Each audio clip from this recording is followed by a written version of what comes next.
Spies with parliamentary mandates. Members of parliament from the German party Alternative for Germany are suspected of gathering sensitive information on behalf of Russia.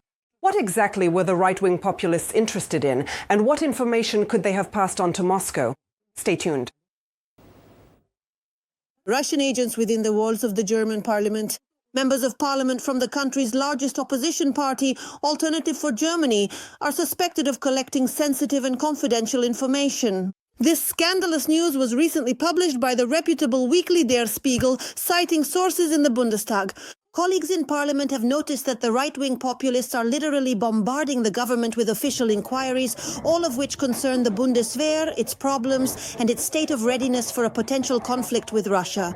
Representatives of the democratic parties are convinced this is no coincidence. It is obvious that Alternative for Germany is submitting a large number of systematically interconnected and highly detailed inquiries regarding the Bundeswehr's military capabilities and issues. Given the level of detail, this cannot be explained by a legitimate interest in examining these issues for the purpose of parliamentary oversight of the government. Such far-right interest in the defense sector looks more like information gathering in the interests of foreign intelligence services, Russian and possibly Chinese. We suspect that this is an attempt to obtain sensitive military information from the Ministry of Defense and the Bundeswehr, which would be of great value to foreign states, especially Russia, which is intensifying its espionage activities and hybrid attacks against Germany.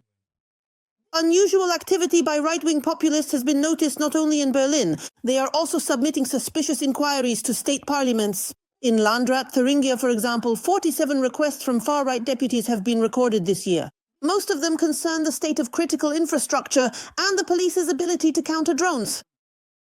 We are increasingly concerned as we observe how the Alternative for Germany is abusing its parliamentary right to submit inquiries about our critical infrastructure. It gives the impression that this political force is simply carrying out a list of tasks assigned by the Kremlin. German right-wing populists are not just suspected of having ties with the aggressor state.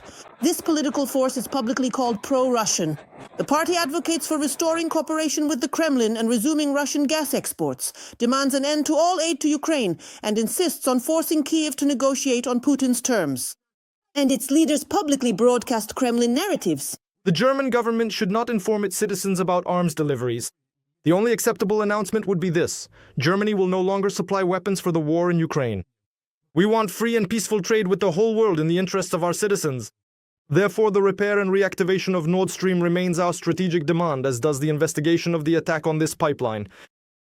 These parties, all other German political forces, refuse to shake hands with, meaning they categorically reject any cooperation. This summer, the Federal Office for the Protection of the Constitution classified the Alternative as an extremist political force. If espionage in favor of other states is proven, the party's officials could face charges of treason. Tetiana Onieva details, Intermarathon TV channel United News.